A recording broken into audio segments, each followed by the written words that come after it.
finishing my MD degree, and it was clinical research. It was clinical practice.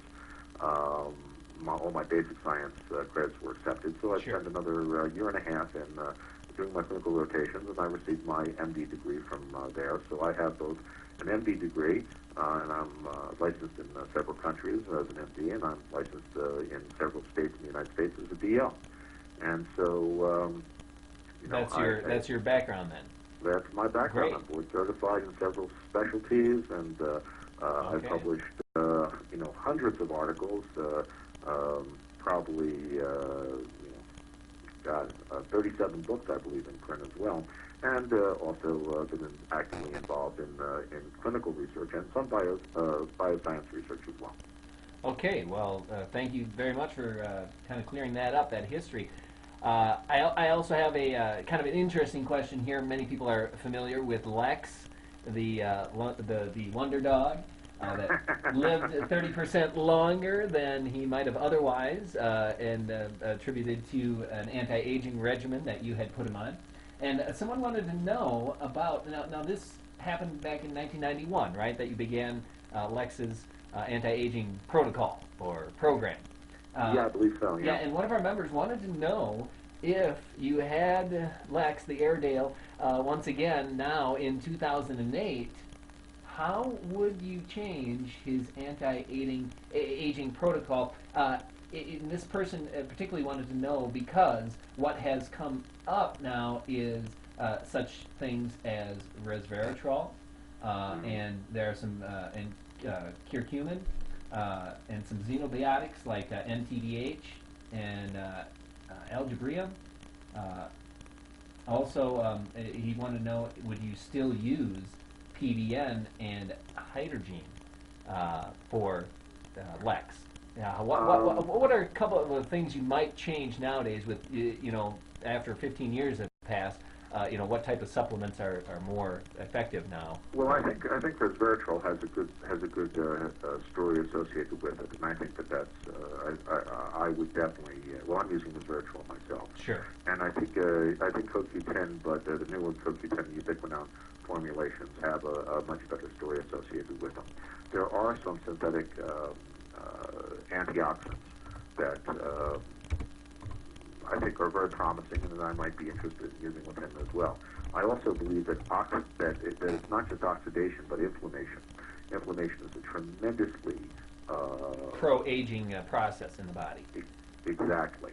Okay. And I believe it's associated with many degenerative conditions, and we're just coming to understand that now. So ACE inhibitor drugs seem to have a beneficial effect on inflammation and on cytokine production within the body, and keeping cytokines low seems to have, I believe, will have some beneficial effect in the future.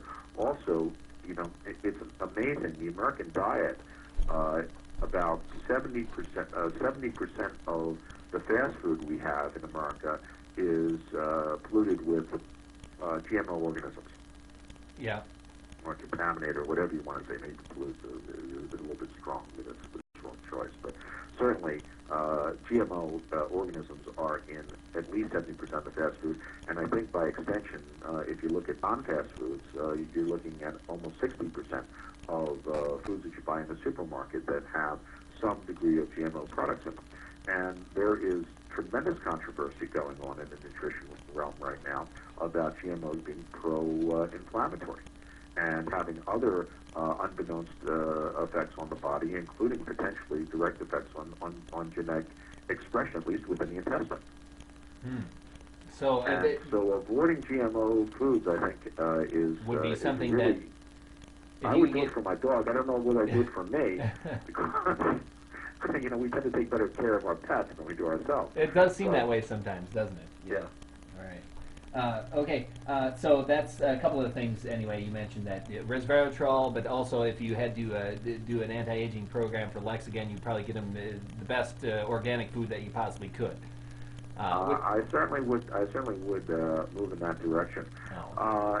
Other things that I think are promising right now are cleansing of the blood. Now, this is not something you can do easily for dogs or even for yourself, but there are clinics that are starting out that are using extracorporeal blood filtration um, for ultraviolet radiation of the blood and or ozone therapy of the blood, which is designed to take down stealth organisms that are floating around in our bloodstream, and also isn't that going to kill the isn't that going to kill the white blood cells as well? Apparently not. Apparently not. These centers that are doing this therapy. There's a center in Texas that's doing it for people with heart failure. There seems to be a beneficial effect to stimulating regenerative processes within the body as well. So you have many different effects with external corporal ozone therapy, and I think that's very promising. And that's something that I'm looking into right now. We're looking for speakers to talk at the American Academy of Anti-Aging Medicine in Orlando, specifically on that topic. There are centers overseas in Europe and in Cuba and in Russia that have been doing ozone therapy, external corporeal circulation with ozone therapy, for going back 20 years now, with reports of very profound effects. Wow, that's pretty amazing. I mean, I hadn't heard about this before, but ozone is a caustic form of oxygen. A poison is only a poison at the right concentration. Well, I suppose you're right. It's like anything else. Yeah. It's like aspirin is very, it can be very toxic if you're a bacteria or if you're a roundworm or a slug. But I mean, you take one aspirin, you take one aspirin with a meal, every 3 days, and it can have a beneficial effect on the circulatory system in humans. Well, I suppose so. Yeah. So the detail is in the dose. Yeah, I suppose. I just want to also, you mentioned that you do have a conference coming up in Orlando. I have a little graphic up here. It's the 25th to the 27th, correct, in Orlando? Actually, it starts the 22nd. It does start. That's the pre-conference, but the 25th, the 26th, 27th is the main conference. We do physician training protocols. And a fellowship program and a board certification program. There's so the first couple of days. The first couple of days of the conference are basically for physicians and kind of training and informational in that regard. But then the 25th through the 27th, that'd be more of a public. It's mostly for professionals. Oh, okay. Certainly the public is invited as well. But certainly people who are listening to this show could appreciate what's going on at these conferences. Oh, I'm sure. Not the hands-on training material is really for physicians, and you're right. The 22nd through the 24th are strictly for licensed professionals. I see. Okay. Now I see that someone else has asked a question about. Do you have any personal recommendations as far as where products, supplements, and that can be purchased? I buy from probably 50 different manufacturers. I try and find the best of the best, and I don't have one particular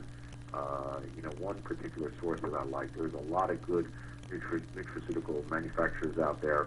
I almost wish there was a one-stop shop where I could